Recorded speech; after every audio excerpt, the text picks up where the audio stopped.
What up, y'all? It's the June edition of these one-on-one with Super Villain videos. I'm doing them later in the month because this month has been crazy. I will explain it all in a second. Thank you for everybody who's still been rocking. The dopest thing about doing this video is we're doing it on Juneteenth. So, of course, what better way to do it than with a black person? Hey, Chauncey. What's up, brother? My brother. Welcome. Happy birthday. It's Monday. You know what? When I put the schedule out, I was like, I'm supposed to do something later in the day on Juneteenth. I was like, let me do it. Let me see if I do it. I was like, please, I ain't gonna lie. So some of y'all gonna be mad when you hear this. I was like, please, God, don't let none of the white non-black people schedule Juneteenth because I'm gonna reschedule. Reschedule fuck out you. If you was a non-black person on Juneteenth, I was rescheduling you. You was not gonna stay here. Right. As soon as I looked at what you had for the schedule, I was like, you know what? Just so coincidentally, second vacation day that Monday. Why the hell not? Let's get it. See, that's the crazy thing. Like, it's technically a federal holiday now, which everybody knows how I feel about it. Right. But every place doesn't have to observe it, which are like retail stores, big box things, which you work for. We've talked about. So, like, those things are still gonna be open. It's like, you're like, hey man, look, I'm black, so I should technically just be giving the day off. And like prime example, freaking Menards. They ain't gonna recognize that junk. That's why I took vacation day. I was like, bump this shit. The type of be like, you're lucky we give you Dr. King's day off, okay? Exactly. No, for those who are wondering, and you, I probably am doing this late. I got dumped a couple of weeks ago. Yeah, man, I got dumped hard, and so it's been, yeah. Your face on the outside is like how I still feel on the inside, trying to find the logic behind the shit. Because so to summarize things, okay. I've told everybody, and I think I might have said it on here too, because I've been using this a lot to talk about just things. You know, when you're originally dating somebody, within a month, you go on like 6-7 dates, like I've always said. Within our first 2-3 weeks, we were together almost 87% of the time. And we weren't together for just 2 hours. We were together for a long time. So you both develop feelings quickly, right? Which I'll openly admit I did. And what I believe happened was, because I know she still has some stuff from past relationships that, like, you know, resonate with her, which I can't. You know, I can't change those things as much as I would like to at times. But I think, and I don't think, I know, when it got real with her, she got scared. Which is understandable for people getting scared, right? Yeah, it is. But at the same time, it's like, Maya Angelou has this quote: when someone shows you who they are the first time, believe them. Right? All day. And all I've ever shown her was somebody who was going to be there and grow with, if you allow me to, and all these things. And again, I know I can't make anybody feel a certain way. It is not my job to heal anybody. It is not my job to fix anybody, just as it's no one's job to heal me or fix me, which is why I've been in therapy and I'm going back after this. It just sucks because for the first time in like 8 years, and I can legitimately say that, like, I was dealing with somebody before, but I didn't feel like I felt with this. Right. For the first time, I felt like I was with somebody that legitimately just wanted me. And that was the biggest thing I could have felt, just feeling wanted. And so when it got cut, it broke me, because then it was like we had this long emotional discussion for like an hour outside. Let me tell you how fucked up this conversation was. Okay. We're talking about everything, and again, I understand how she feels. I hear her more than just listening. I'm talking. We outside of a restaurant. We had just gotten Japanese barbecue. Right. We're talking, and somebody walked past me. 2 people walk past, and one stops and turns and looks. My peripheral catches it. Then I look up. It's fucking Jungle Boy. I was like, God damn it. But I know me and Jack know each other. Right. Exactly. Jack was like, you good? I was like, I'm having an emotional moment here, Jack. I'll talk to you later. Right. And she was like, what was it? I was like, when your friends are famous pro wrestlers, it really doesn't help. They just see you having a breakdown outside. Yeah, because you know the conversation will come around. Hey, this nigga Jay was outside crying. But that was the crazy part. But it's the I have been, anybody who follows my Instagram knows I'm hurt. I'm not gonna even lie, I'm hurt. And I've been told by my boys, you got to just shake that shit off. And I'm like, I don't think y'all get it. It's not as easy to shake the shit off. That's another thing. It's never always easy to shake it off. I can't. I'm trying to. Don't get me wrong. I am definitely trying to shake it off I have put on a smile. I have put on a face. I have had to go work. I've had to do shows. But the hardest show I've had to do was this past Saturday because she asked me to do her show. She has a show she runs. She's a comic. And she asked me to host her show.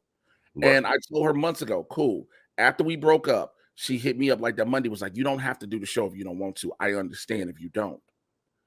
And I just was like, for me, it wasn't even so much the us together. It was I'm a professional. I don't want to be that dude that because now my, personal relationship. No, I said, I'm going to do it. I'm going to do it. Right. Got to the show. I was like, this is going to be difficult. For a little bit difficult for me. I had a realization like, yo, I pushed through this. So first thing I was like, yo, we ain't talking. I was like, why we ain't talking a week? So yo, we normally just talk. I was like, yo, I know we ain't said we weren't gonna talk regularly like we frequently do. We used to. Cool. Why we ain't talk? And she was like, well, I don't want to have no big emotion. I was like, okay, cool, fine, I get that. But also, why I ain't heard nothing about this show? Because I ain't hear nothing. Like she was like, I sent you the message. I was like, no, you didn't send me anything. So she was like, I sent it in a group thing and it's on Instagram. I was like, I didn't get shit. She was like, I sent it. I was like, I don't have nothing.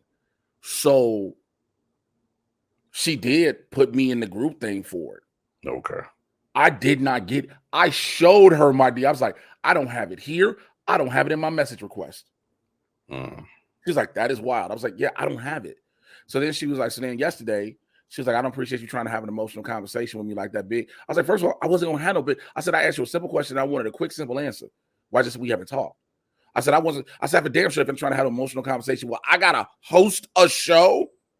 If I'm just performing, I can do 15 minutes, whatever, and get the fuck out and be gone. Yeah, exactly. And be gone. I said, but I'm not going to do that. I said, on top of that, you're producing this. I'm not going to mess up your thing too. I said, when I asked you about the show, I said, that's why I showed you my DMs. But she was like, and I bring all that up to say, she was like, I knew this was going to be hard for the both of us. So if it's hard for you, why are we going through this? If you knew that, and again, I understand there's emotions and logic. Exactly. I'm trying to utilize logic. If seeing somebody hurts seeing you because you're not together, and if y'all both feel the same way, why is this hard for both of us? Why are we putting ourselves through this? Right. Because let me tell it. You let me tell it at this point. I'm almost like, yo, so what are we doing? Because either we are going to be or we not. I want to chase, but I don't want to chase. I just don't know. I was in my car driving back furious because not at her, not at me, just as the situation. Right. Like, I don't want to be mad at her. Why am I mad at her for feeling how she felt? Because that'd be mad at me for feeling how I'm feeling. I'm mad at the situation. Right. And it's so I say all of that to say that's the reason why these have been. I've been barely getting through shows, barely. I've barely got through anything, any work I've had to do, whether it be shows, auditions, being on air for New Rock Stars, being on air for network, anything I've had to do, I have barely gotten through because. It's one thing when we were talking again during our conversation, she was like, I still want to be able to call you, text you, and just, gas you, blah, blah, blah. I said, yo, I was like, cool. She was like, please just don't excommunicate. She tells me, please don't excommunicate me out your life. I said, I can't. I won't. But for somebody to tell me that to feel like they've done that to me, that's another thing that stings like a motherfucker. Right. It hurts. I have found myself, bro, and this is y'all being a grown-ass man, being open, who is emotional. This is a grown-ass man who is emotionally intelligent enough to openly admit this. I have found myself just crying when I'm not trying to cry. I found myself just having a tear. And I was like, maybe it's allergies. No, I've been taking allergy pills every day to be on the safe side. No, Trust and believe, man. I get it. I get where you're coming from, and what you speaking is not only speaking, you know, just to be speaking it. I've felt the similar thing, especially recently. Yeah. I told you about a situation with an old girl from the Air Force. I mean, all I did was a month ago wish her happy Mother's Day, happy birthday, sent her a couple of cards, just kept it moving. She calls, she says what's up. Couple times, we had conversations, and the thing that I picked up on conversations is that it's either maybe we will, maybe we won't type thing, but she always likes to bring up a thing of time. And what I mean by that is, I'm 45, she just turned 42. So, time is going between both of us. Plus, we already discussed about that thing about her maybe want to have more kids, but she's kind of in that danger zone because of her age. Right. And it's like you trying to have another kid in this time frame. It's like it's not that I don't want to do it and wouldn't want to do it with you. It's just the fact that we have to be legitimately together for me to want to take that big step. And B, At this rate, yes. you know what I mean? And it's like it can't be just, 1 minute you want to think you want to deal with me, but then the next you want to have buyer's remorse or whatever. And then secondly, I let it be known it's like, hey, good and well throughout the 20 years of off and on me and you dealing with each other that I'm not here to be nobody's placeholder. I'm not here to be any last minute option because whatever didn't work out with you for another guy didn't work out. Regardless if you were all just dating, if you were engaged and you were almost married, none of that. And then, she tried the whole little stuff to me about, past times when we were in college together. It's like the stuff that happened in college is the past. Why you keep bringing it up? For somebody who swears up and down they ain't the person that they once was before, got this big knack of bringing up stuff from the past that I've already apologized for time again. It wasn't nothing bad, but long story short, when she, discovered she was pregnant with her daughter by her then, fiance, what have you, she had a baby shower, and me and some of our other mutual friends at that time were all invited, to come to the baby shower.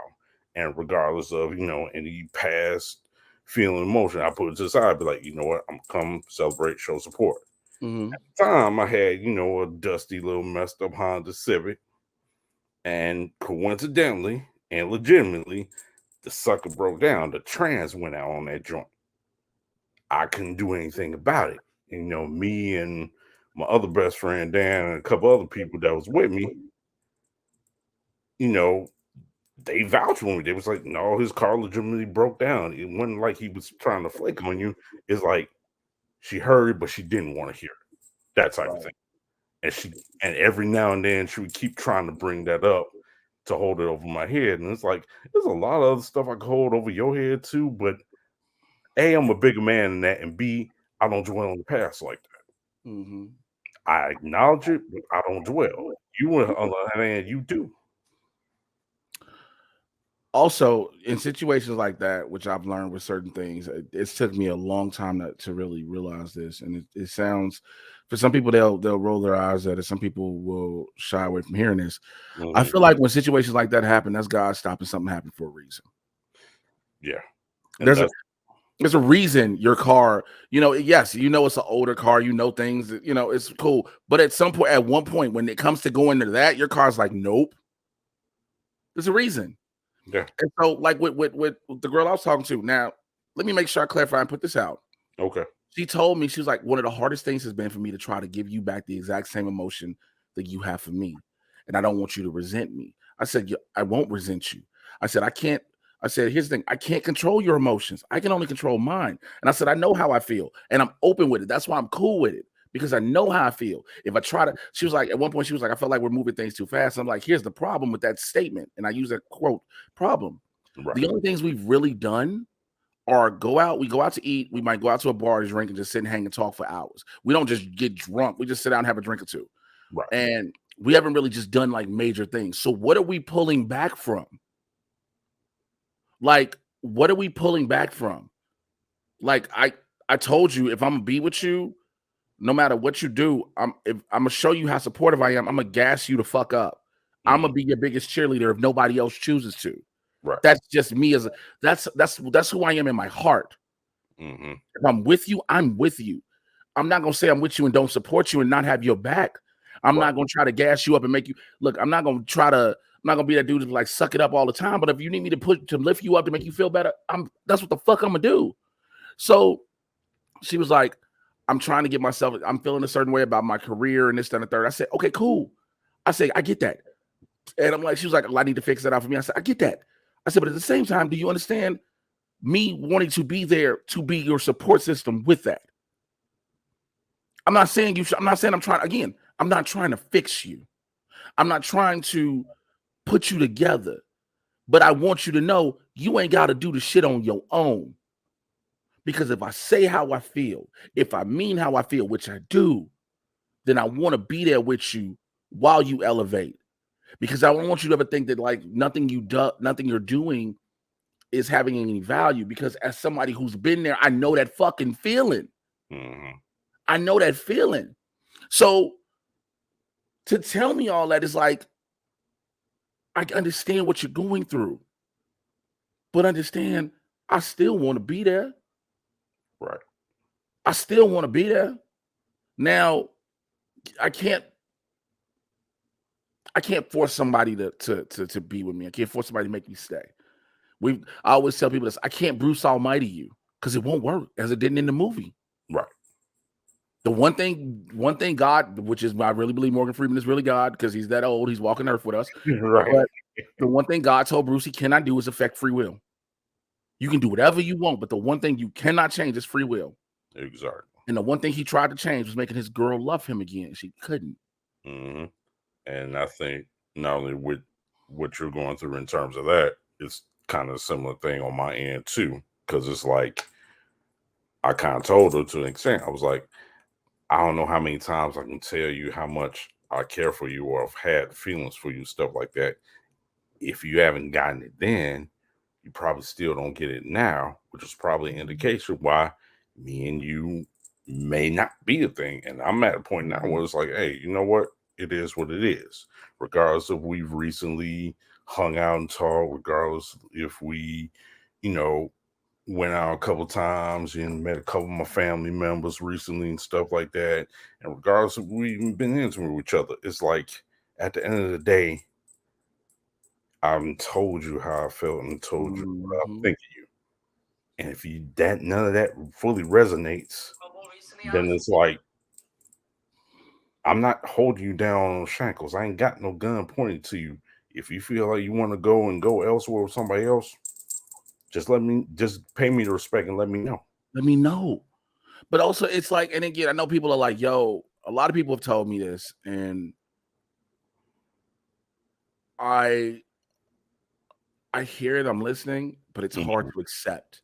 Like, Right. yo, you deserve somebody who unequivocally knows they want to be with you, but no questions asked. And I said, yes, this is very true. I said, but I think the difference for me with everybody else that I know is you haven't gone 8 years without having somebody truly, truly love you. You haven't gone 8 years with just feeling like you're everything. You haven't gone 8 years with not having anybody to brag on the accomplishments you have. Right. People like, yeah, but you go through relationships. I was like, yes, I get it. Y'all have gone through relationships. In the 8 years' time, how many relationships have you been through? Right. And so this was the first time in a very, very, very long time it felt real. And so that is why I just didn't like. I was talking to a chick. I wasn't even talking. It was somebody I was like, yo, I think I can be with you. But I'd always had a feeling for her. And I was like fucked up. And I was like, you know what? This was stupid. I was mad because I was mad at myself for opening up. That was the thing. I was just mad. I was hurt because I was mad at myself. It's like, what am I doing? Because I was like, no, we're not doing this.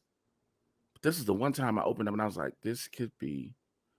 I was always trying to do every single thing to ensure that I never put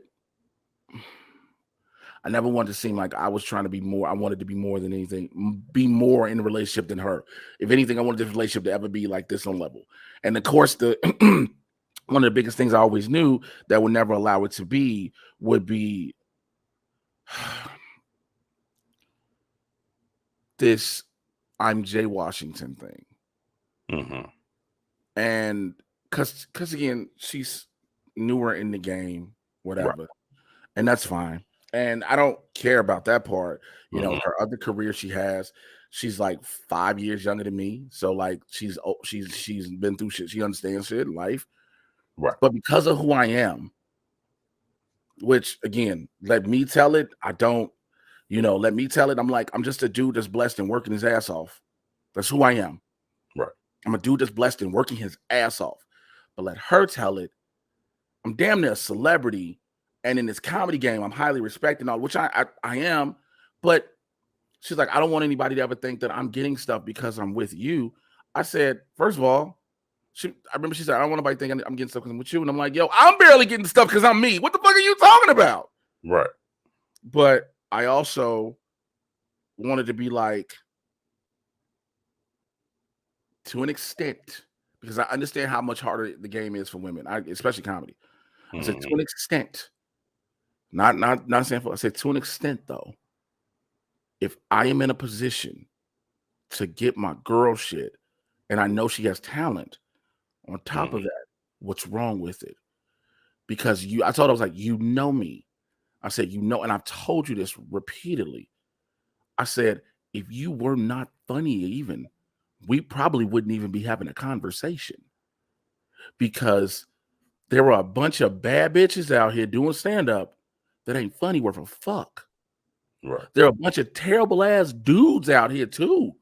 Do not get me wrong, but I'm not gay or bisexual, so they don't apply to me. Right. But, and I know people are like, well, you just don't talk to women because they're not. Look, when it comes to the comedic sense, I don't need to be bothered with you, really. I'm cool with everybody, but I don't like people, especially out here, though, people that'll try to glom onto you to try to see what you can get them. And I'm not for that. Right, exactly. I'm not. But if I at any point, and even outside of a romantic endeavor, if I can help, if my word means something to vouch for people sometimes, which it does, then yes, I will. If I'm going to a spot and I'm like, yo, I'm bringing somebody and I want to get on a spot, then yes, you want the opportunities to do some bigger shit. Yes. What it's not saying that everything you've gotten is because of me. I'm not. Look, if I can we all have had those situations where somebody has put us in a position to do what we need to do to show out. And then it's like, all right, training wheels are off. You're on your own. And that be the case, nothing wrong with that. Right.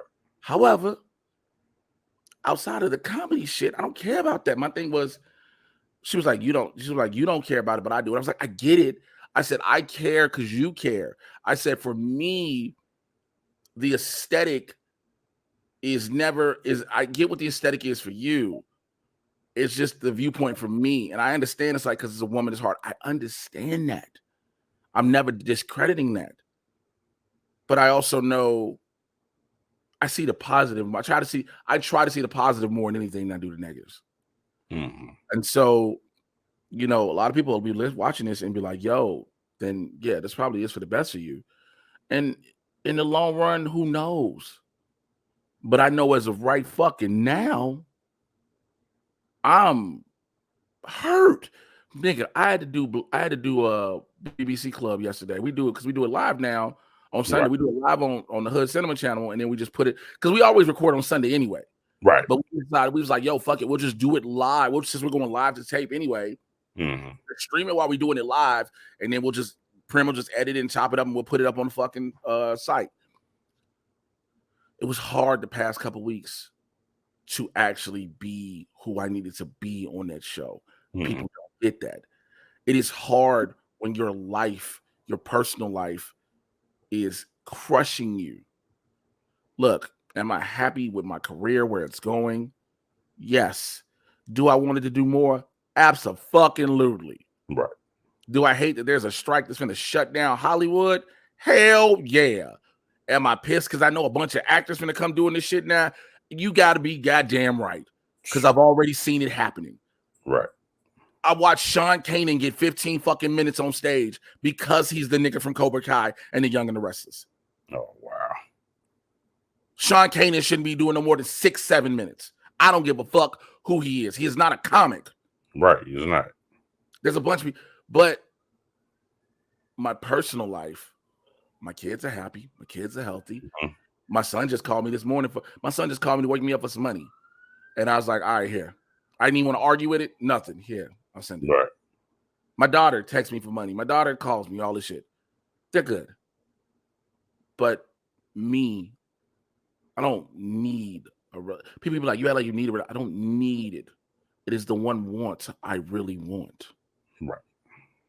All right, aside this sad shit, what else is going on? Oh, by the way, I still ain't seen The Flash. You know why? Because there's no rush to go see it. I was just about to say I ain't rush out to see anything at The Flash either. And based off everything I've heard, I'm good. I could wait. Yeah, I could fucking wait. You know what I mean? That movie did $50 million this opening weekend? I heard 60. 60. I'm sorry, 10 million more. Damn. Here's the problem with that. Mm-hmm. We all know that there's a second week drop. Oh, yeah. If The Flash did 60 million, if it barely touches 40, I will be shocked. Mm-hmm.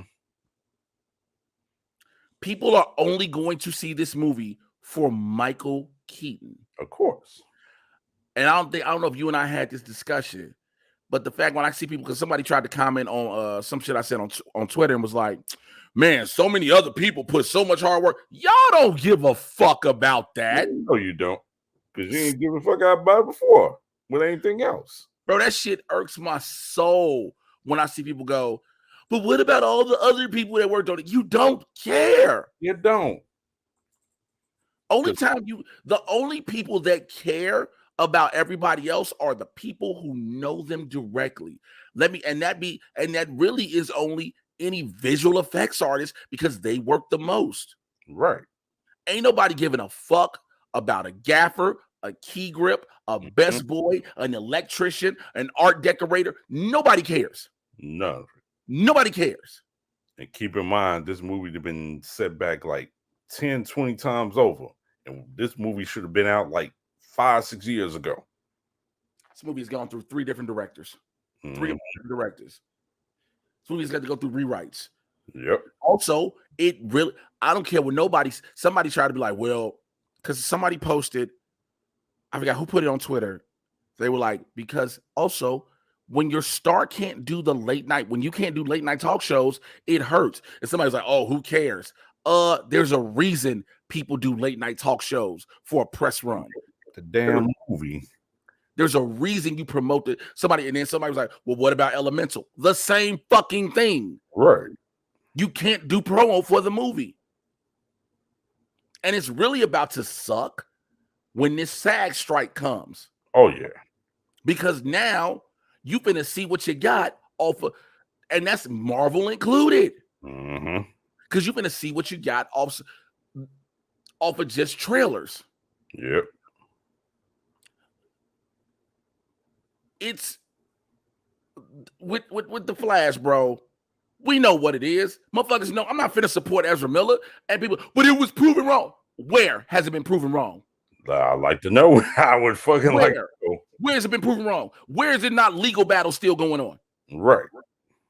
Well, they're getting help for their mental. I don't give a fuck about that right now. I don't care. Because that's just an excuse. Exactly. When it comes to Ezra Miller, that's an excuse. Because we know anybody in PR and in crisis management knows if you got a person who is acting a fucking fool, the easiest way to get people on your side is say it's a mental health issue because we keep talking about mental health in this country. Mm-hmm. It don't even have to fucking be true. Right. So, yeah, like I said, I'm good on it. And at the end of the day, like it's been said before, it's all about Michael Keaton. And dare I say, from what I've been hearing, old girl Sasha Calle, she already talking to Warner Brothers about returning as Supergirl for whatever. Yeah, they do it. Yeah, because they knew. Look, they said James Gunn had to. Well, James Gunn first words was his whole thing was, well, we got to see, and that doesn't mean also because I hate fans, and I have to make sure I clarify the statement. I agree. Fans act like they have to be told every single thing, every single moment. They need to know every inside thing, and it's not meant for you. It's not. It's fucking not. So whether James Gunn knew from day one he was going to continue to use, it's not up to him to tell us. No, it's not. So he got to say, I'll see. Yeah. But outside of that, peep Rise of the Beast, dug it. Peeped Cross Spider-Verse, fucking amazing. Look forward to Beyond Spider-Verse. And yeah, those are really the main two I peeped for the most part. Just trying to wait and see what's going down. Honestly, I'm not gonna rush out to go see Indiana Jones like that. Love Harrison Ford, but neither am I. I'm good on it. I'll wait till video and such. Shit, that's pretty much it on that side, man. I mean, movie wise. Did you go see The Blackening? That's why I gotta go see. So if anything, I'm gonna probably go see it tomorrow because that's go see the. I haven't done a review again. Too fucking up in the head to do reviews. Right now. Go see, bro. Okay. Let me tell you something. See it tomorrow then. And this is gonna be a toot of the own horn, a little humble brag, whatever. I don't give a fuck. Right. We all know that I have friends and I've met close people that are in various TV shows, movies, and whatever. And I've openly said it. Exactly. I know Dwayne Perkins, who helped co-write and stars in the movie. I know Dwayne Perkins. I've been knowing Dwayne since back in Chicago. Mm-hmm. It is rare, if I have ever fucking done it, that I am watching something and in the middle of it, text a motherfucker like, nigga, this is amazing. Matter of fact, speaking of somebody, a writer or creator, there's a brother I went to high school with, Patrick Rowland, who developed the original skit. And the original skit they did with 3 and worked on Amber Ruff. I met Patrick at a show. I was doing a show in Santa Monica. Mm-hmm. He was like, yo, you from Chicago? I was like, yeah, I'm from the career, blah, blah, blah. We started chopping it up. He's like, I wrote for Amber. I was like, you know my homie Dwayne? And we just realized we had so many mutual people we knew. Oh, they got another one on our checklist. Wait, what high school you went to? Providence St. Mel. Okay. I don't know why I thought I don't know why. He was just 2 years above me, but yeah, we went to the same high school. Okay. Yeah. But yeah, so it's like, it's like, dude, first of all, that's the number one thing about this. Mm-hmm. It was a skit that did millions. Right. Millions. That Comedy Central line, somebody was like, hey, bro, we need to expand the fuck out of this. Oh, yeah. I get why they put it this weekend because it was Juneteenth weekend. Makes sense. Of course. It just is fucked that the shit it was up against. Yeah. But that's why I kept saying when I went to the screening I did and other people, I was like, we need to support this shit because the tagline of "We all can't die first" is the realest shit ever.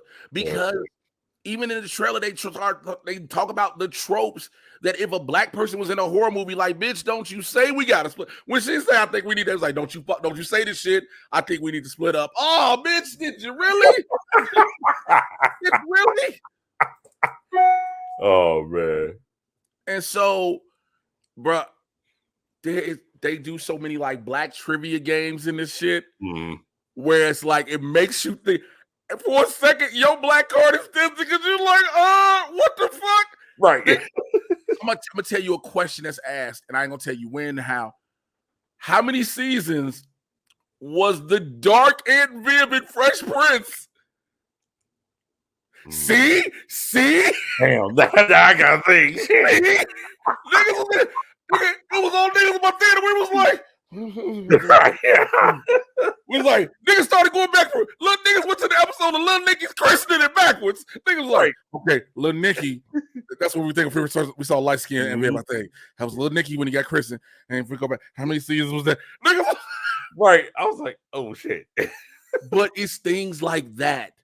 Mm-hmm. It's things like that are in it that make it so hilarious. Oh my God, there's another question.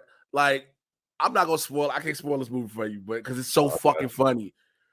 Jermaine Fowler is hysterical. Okay. Which cat do you play?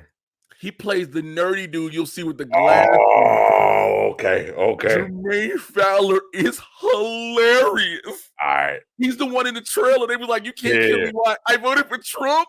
Twice. I was like, "What?" Yeah. Okay. Did you ever watch Snowfall? Right? Yeah. Remember Man Boy, Melvin Gregg? Yeah. This nigga's amazing as a comedic actor. Oh man, I remember the skit he did some time ago where he impersonated Denzel and 2 other cats impersonated a Denzel character, and they all sat around playing a card game. I remember him from that video. I didn't know because again, I know him as Man Boy, and then when I saw him pop up in House Party, I was like, all right, but also House Party was fucking terrible. Terrible. That and White Man Can't Jump, but yeah. I saw the reviews, bro. I saw the reviews. Your word is enough for me. You and Double Toasted, y'all words is enough for me. I told these niggas was like, it can't be that bad. Shit. That's why I started with the first thing I said in that review was stop giving this nigga to direct the movies. Mm-hmm. Stop giving him, because the 2 movies they gave him were remakes, and both of them terrible. But you see him in, like I said, House Party, blah. But when I saw him in The Blackening, right, bruh, Grace Byers, she is hilarious. Okay. There is something about our actors when we get the chance to stretch a comedic our wings for real comedically, and we get to do what we do. It's Sync with Walls. He's in White Man Can't Jump, and once I saw White Man Can't Jump, and then I saw him in The Black, I was like, I don't know if I want to like this nigga. You're right. The cast is perfect with this shit they do, because it is the shit that if real Black people in a situation would be like, nigga, no. Like, because we would literally think it's that, yo, this seemed like some horror movie shit. Yeah, I've seen horror movies. What should we do? Whatever white people don't do, we should do the shit that we shouldn't do, the shit white people do. Doing things like that. Because that's how we will really think. Exactly. And that's how it's played out in that movie, where it's like, this is people are gonna watch it and be like, yo, that's not no, it's shit Black people be like, nigga, this is what they doing. I'm not doing this shit. Bitch, I'm not opening that door. Shit like that. Okay. Like all this, don't split up is the realest shit ever. I think we should split up. Bitch, don't you say this. Don't you say that dumb shit. Let me tell you something. If I was in the cabin and niggas start making sounds and shit, and niggas say, I think we should split up, bitch, hold on, let me see. Oh shit, hold on. Did I just get? Oh, my quote from the speaking of The Blackening, my producer from that hashtag show. Okay. He said, send me some quotes that they'll probably use for the movie. So I put, this one is definitely for the culture. Right. And it says that hashtag show. That's me. Okay. Cool. I definitely, you damn right. That's what's up. The only other person I was wondering about or worried about was Yvonne Orji from Insecure. Nigga. She's a scene stealer. Okay. Shit Yvonne does. Oh my God. I feel like I need to tell you this so bad. Cause it's her and Jay Farrow. Okay. Nigga, if y'all don't want to hear this, fuck it. I'm gonna just tell him. He ain't gonna be mad because he's gonna watch it anyway. I know exactly. Nigga, they do a thing in the beginning. They are at the house by themselves. Shit starts happening. And these motherfuckers start talking about, there's a question about how long did Jada and them last in Scream 2? Jada and Omar Epps last in Scream 2. And they forget to somebody like, yeah, they died during the opening credits. And both of them say, yeah, they probably didn't have enough money in the budget for them in the whole movie. And they stop and look, and it lets you know they didn't have enough money in the budget to keep Yvonne and Jay Farrow in the whole movie. Hell no. Nigga, Again, I hit up Jay Farrow immediately. I texted, I said, nigga, they didn't have enough money in the budget. Hell no. So I texted him that, and then ended up doing the show with him that following Saturday, a couple of days later. I said, nigga, that shit had me hollering. They didn't have enough money. But again, every black person in the theater crying, laughing too, was like, yo, why they killed Jada and Omar Epps? Probably didn't have enough money for the budget for them. And they just go, hey, oh, shit. I was like, oh, shit. Wow. Because even that little scene, she was like, who is it? She's like, no, that's 2 DMX. Like, but it's like, it's some shit again. It's, you gotta be, for all intents and purposes, ingrained in our culture to understand it's shit we would really fucking do. And I think that's the pure beauty of it, because if you're trying to emulate what you see in every other white horror movie, especially where in every other white horror movie, there's always kids in either high school or college or high school reunion or college reunion, always going up to the cabin somewhere. It's like, when you've seen the song and dance so many times, it's like, okay, this was gonna happen. He finna smash her. She finna smash him. They get murdered, running rampant. Who gonna survive who? It's usually gonna be the geeky dude or the geeky chick. Mm-hmm. You know, somebody trip, and then you're like, oh, this is how motherfucking die. Right. Bro, it's so well done, where it's just, we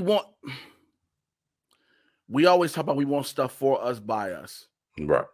This is for us, by us. Exactly. Now the problem becomes we have to support us. Oh yeah, for sure. And that's the only thing. That's always been our uphill battle, because we get these opportunities to showcase our shit, but we have to support our own shit, because a lot of times we won't. We'll find reasons not to support us. And some of those reasons sadly become asinine, because it's like, you know, we've had this constant outcry of that next big black superhero movie, and we've got nigga, there's literally a quote I'm looking at that I just happened. I wasn't looking at my phone, just saw it. It says, there's a chick that says, it was really good. However, one thing I wish for all movies is to not put the entire movie on the trailer. It makes it hard to hear 75% of the jokes a second time. Off the rip, the script was fire. You don't see the whole movie. Right. I started realizing that more and more as I started doing this little review shit and pundit, whatever I'm called in this game. Mm-hmm. I started realizing, like, people like, oh, I saw the whole movie from the trailer. To an extent, you don't. The only time they'll give you a whole movie, to an extent you don't, but sometimes you do. And the only times you do is when they really, really, really need to get people to see this. If you saw the fucking sketch, it's not hard to put a lot of what the movie is in the trailer for The Blackening, because why? It came from a sketch. Exactly. That got millions of fucking views. Mm-hmm. So it's almost a reminder to something. Remember this shit you love, this little short form thing? Here it is longer. Right. Here it is longer. And so, but again, nitpicking. And another thing with that nitpicking too is, like, we call ourselves making stuff for us, by us, but some of us don't want to support it because it don't have certain people in there. Be like, man, it would have been better if so-and-so was in. Give fucking people a chance. You always talking about you want a black love story, but if it don't have like Morris Chestnut and Gabrielle Union every 5 minutes in it, it's gonna be trash. Or if you don't have something like action or horror stuff and you know, star like 50 Cent and somebody, or star of all God forbid, Nicki Minaj or somebody like that up in it, then it's gonna be trash. And it's like, what the hell, y'all? We got hundreds. No, I'm sorry, go ahead. No, go ahead. No, I was just gonna say we got hundreds of millions of talented actors and actresses, yourself included, you know, up in the scene trying to do damn thing, give the most original stuff possible. Everybody else want to constantly cherry pick because a certain flavor of a month artist or what have you, or social media personality isn't in this. Let me piggyback off that. We can all have preferences of who we want to see, who we Right. would have liked to see. Right. But like I say this all the motherfucking time, even when it comes to Marvel. It's not our project. Our job in this project is to support it one way or another, right? Right. Now, when I said everybody's like, well, I ain't got to support. Yeah, but if you're not supporting because the actor you wanted to see wasn't cast, who probably wasn't even up for it, then that's stupid. Exactly. Because what you're not going to watch everything that just does not have that one particular person in it. You're limiting yourself, and then you're going to say, well, no, I'm not limiting myself. I'm just going by my choices. You're limiting yourself. Yeah. Choices are when you have a dating preference, who you want to be with, what you want to eat, where you want to live. When it comes to art, yes, you can have preferences as well, but it's like the preference of I can't watch. Look, if the person in the movie is trash, a la Ezra Miller, if a Brett Ratner or Harvey Weinstein's producing it, then you can be like, Harvey Weinstein's producing it, Brett Ratner's directing it, or any other canceled director, actor, actress, whatever. Then you can be like, yo, that's the reason why I'm not watching. That's a different thing. That's a whole different ballgame. But when you go, they should have had, instead of Yvonne Orji, they should have had Issa Rae. What the fuck is that even? I'm not watching it because it's Yvonne. I didn't care for Molly, so because they didn't put Issa in, I'm not gonna watch it. That don't make no sense. Or not to cut you off on this, or like when mofos found out that Jay Ellis was in the latest Top Gun, was like I don't want to see Lawrence trying to be some fire pilot. Or then even worse, when you found out that he was married to a white woman. Yeah, that the whole anti-Lawrence hate blew up even further. It's like, what the fuck, y'all? What does his personal life have to do with the character he plays on screen? Right. It don't have a goddamn thing to do with it. Right. They get that shit with him. Mike Coulter. Oh, that's what his name. Omari Hart. That's who I was just about to think. The Hooties. Look, if they are not, I need people to understand this. If they are not going out of their way to bash black women, which they have not done, who they are married to and who they love is absolutely none of our concern. Exactly. It'd be a different story. You have some people who Tate Diggs didn't even disparage black women, but people got on him because of what he said, and what he said was the fucking truth. Tate Diggs said black women weren't checking for me when I was when I was doing these theaters, making these little $25 shows, doing this and the third. You know who was? White women. It is not disrespecting black women at all. It is just saying, when I was still out here trying to get y'all, you weren't trying to get me. Mm-hmm. But now I'm on, you want me. And what's funny is these same women, what have you, who criticize Omari, Mike, Jay Ellis, and so on, they jump on the parade when it comes to Serena, Eve, Meghan Markle, even though she don't claim she fully black. Whoever else. Meghan Markle is black when it's convenient. Thank you. No, you're right. But you were saying, I just want to make sure. No, I was just saying that's they'll jump on their parade where we're like, look at them, get your white knight queen, and so on and so forth. I'm like, get the hell out of here.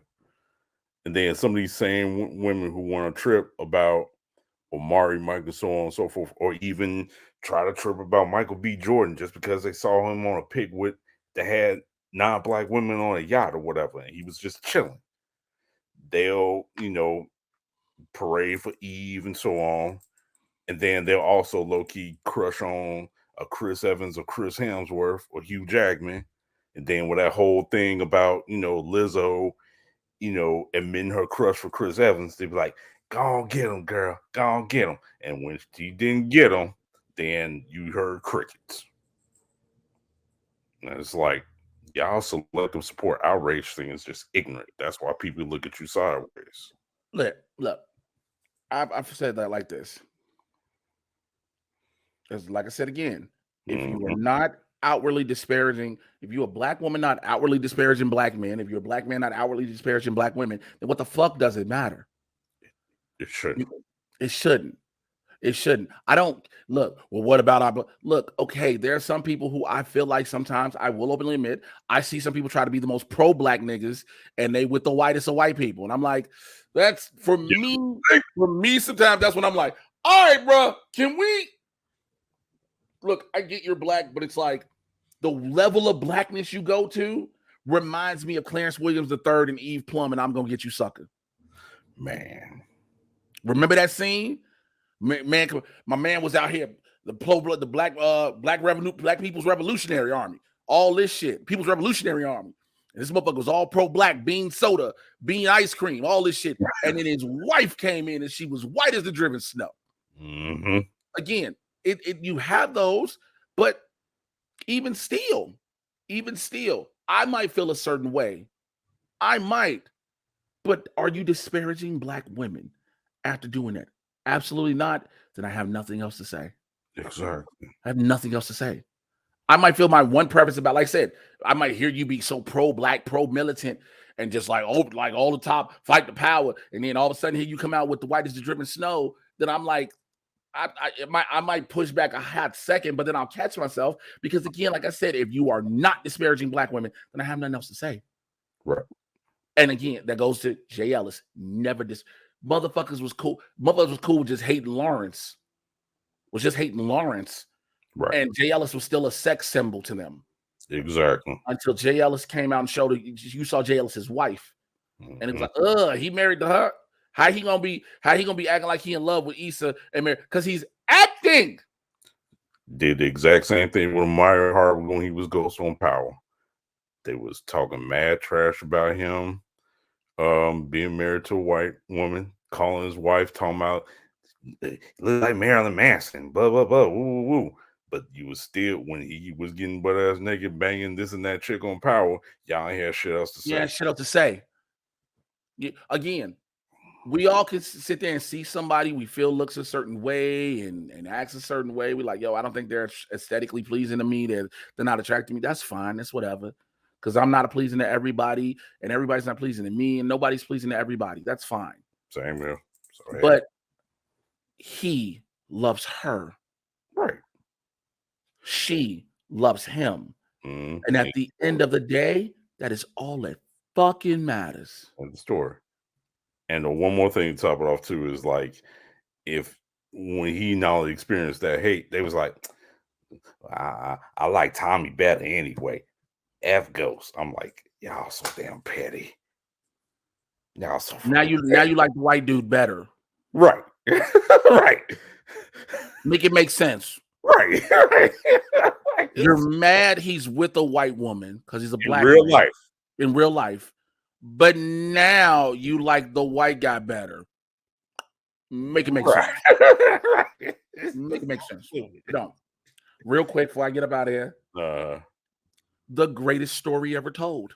That's all I'll say. And you know exactly what I'm talking about. The greatest story ever told is The Bloodline. Oh, bro. That turn right there, I was like, what? Nigga, that kick was long coming, baby. Man. And the perfect part would be Solo's reaction. He was like, nigga,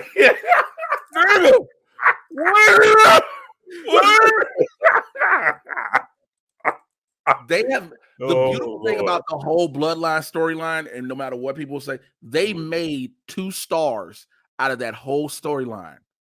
Sami Zayn and Solo Sikoa. Yep. I can say that because the Usos were stars. There's no doubt about it. They're arguably the greatest tag team in history, if not one of the top 3. Exactly. Roman Reigns is a fucking star. Paul Heyman is Paul fucking Heyman. Fucking legend. They made Sami Zayn and Solo Sikoa stars. Yep. That nigga Jay said, I did Strong Style podcast with Roka and Chris on Saturday. And it was like, Roka was like, I feel like they dropping the jewels of Jay turning on Jimmy and blah, blah, blah. I said, no, they not. I said, when Jimmy was like, look at you, the prime king, all this and the third. I said, what Jay was saying was, you did everything else. And no matter what, we still in this together. Right. Yeah, you did all that. I main evented. Nigga, we've had our moments in life. But guess what? If you out, he said, you out the bloodline. So am I.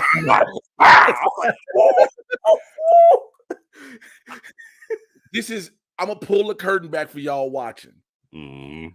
Roman, I guarantee they said, look, this is that moment. You better kick the shit out of me. Right. Because it's got to count. Oh, yeah. Because this has been the moment everybody's been waiting on. More than Sammy turning. Sammy turning was a pop. Oh, yeah. Jimmy kicking this nigga was a pop. Oh, yeah. Roman getting popped by Jay. Niggas like, oh, shit. Because that nigga Roman dropped like, wow. Right. And I was shocked when he got back up and then he caught the double kick. I'm like, man. But he should have. But that's who if Roman goes down, again, genius play by all of them involved, because there's no reason one super kick should keep Roman down. Exactly. You're Roman fucking Reigns.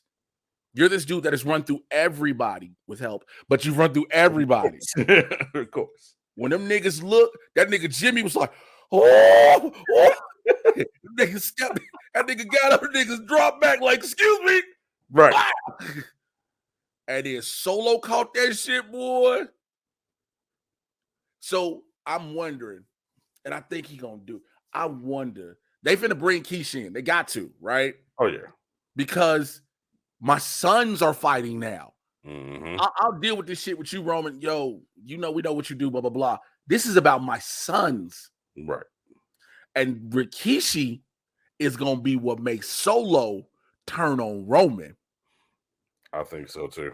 Because I got a funny feeling, and mark my words, Roman going to put hands on Keish. Oh, yeah. And Solo going to spike the dog shit out this nigga. I was going to say, once he catch either a Superman punch or a spear, Solo going to go ape shit. And going to go ape shit crazy on Roman. Fuck on Roman. Because what I think we about to get is, we already know Money in the Bank is the Usos versus Roman and Solo. Cool. Yeah. SummerSlam finna fuck around and be Jimmy versus Roman, Jay versus Solo. What's September? That's a good question. September, October, whatever. Yeah. By that time, you set up Rikishi, because you got to set up Solo, Roman. Because I don't think you do it at Survivor Series. Yeah, that'd be too soon. Well, no. Survivor Series is perfect time. It's just that Survivor Series, it's not too soon. It's, what do you do? Are you going to build Survivor Series as a Survivor Series thing? You're not doing War Games. From what I've told, they're not doing War Games. Okay. So do you build it as traditional, or do you, because it's always got to have a traditional match. Right. But do you just build it as a regular thing? And then Roman has to be Roman's whole thing was for the summer. I just want to work my cousins. Okay. So is the summer ending in September for him or October? Because then Roman just got to start getting new challenges, which are on the show now. Roman gets new challenges. There's no bloodline. Right. We lead to the Rumble. Cody loses the Rumble. Cody wins the Elimination Chamber. Cody Roman 2. Roman has no backup. Cody wins. That makes sense. Because that's how Roman has to lose. That's the best way you make Roman lose. Roman loses all his backup. Right. Roman's going crazy this whole fucking time. Now Roman becomes a Mad King. Somebody, we were doing that. Man, I gotta get ready to go. We were doing that, and somebody was like, what if they bring in G.O.D., the Gorillas of Destiny, Tama and Tonga? I mean, the problem is you could, but I think we're on the path now of there's no bloodline. Right. And they're technically not bloodline. Right. Yeah, they're all Samoan or Polynesian, shall I say. But they're not all of the bloodline. Because somebody was like, well, what about this bringing in The Rock? Cody has to get that title first. Exactly. Cody has to get that title. Cody's whole thing has been this chase for this title. If you bring The Rock in now, it makes zero fucking sense The only way Cody has to win at WrestleMania. That's all it is, too. Or Madison Square Garden, one of the two, right? If Cody don't win in one of those two, then there's no other place I think that has unless you do it at Starrcade. Maybe. But because Cody, that's why everybody's like, Cody gonna win the World Heavyweight title. No, the fuck he's not. That's why they put him on Raw to do the same. They put Cody on Raw and Roman on SmackDown to do the same shit they did with Ray on SmackDown and Dominic on Raw. Right. We separate you to drag out the program. Mm-hmm. We don't have to have y'all together. Nope. But what you got? One more thing? You got anything else before I get ready to get about here? Yeah, saw the little highlights about AEW Collision. The only thing that I liked what I saw was a match between Andrade and Buddy Matthews. Cared less about CM Punk ass bitches promo. The match that he had with Samoa Joe and then was just the Luchasaurus as the TNT champion. Could be interesting. Depends. And that's pretty much about it. My prop, look, it's at a point now. Jurassic Express is dead. Oh, yeah. All day. This nigga needs to stop being the Luchasaurus thing is dead. Yeah. No one cares. I don't care about a dude who's almost a 7-foot dinosaur. Right. I'm sorry. If Chikara was a full-blown promotion, then yes. Yes, I know they're still they're luchadors, but there's just something about him being a dinosaur.